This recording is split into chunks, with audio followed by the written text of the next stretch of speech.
Salut à tous, on se retrouve aujourd'hui pour une nouvelle vidéo TCG. Aujourd'hui j'avais envie de parler de Foudre Noire, de Flamme Blanche, de Mascarade Crépusculaire, de Couronne Stellaire, d'Évolution Prismatique, d'Écarlate et Violet. J'avais envie de parler de toutes ces séries dont Pokémon Company nous abreuve depuis des mois. Le bloc Écarlate et Violet touche à sa fin avec la future sortie de Foudre Noire et Flamme Blanche, qui sortent très peu de temps après Rivalité Destinée, qui elle aussi sortait très peu de temps après Aventure Ensemble. On va parler aujourd'hui du rythme infernal des sorties de Pokémon, ça va beaucoup trop vite. Ça fait déjà depuis quelques mois, quelques années que le rythme de sortie s'est accéléré. On a désormais une série tous les 2 mois, alors qu'on s'était habitué quand même à une sortie tous les 3 mois. Un rythme de 4 séries principales par an, avec quelquefois des séries intermédiaires, les fameuses séries .5. Mais maintenant, ce n'est plus le cas, et ce depuis un certain moment. Le rythme de sortie est effréné, ça épuise les collectionneurs. J'espère vraiment que le rythme ralentira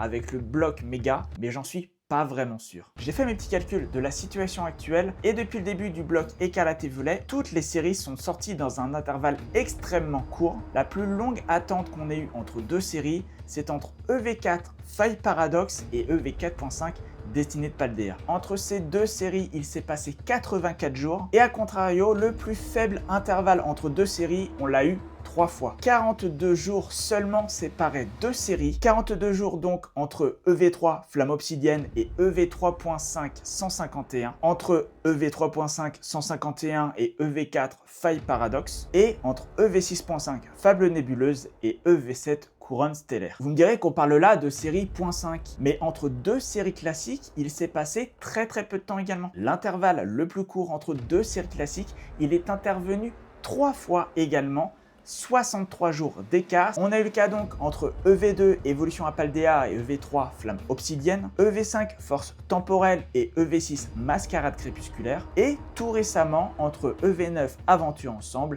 et EV10 Rivalité Destinée. C'est un rythme de fou qui épuise les collectionneurs, qui tendrait même à épuiser les joueurs parce que la méta est très changeante. Il y a certains decks qui tirent leur épingle du jeu et oui, c'est sympa d'avoir un peu de nouveauté. Mais une nouvelle série tous les 2 mois, c'est épuisant. Personnellement, moi je suis content de ces sorties rapprochées uniquement pour les tournois d'AP.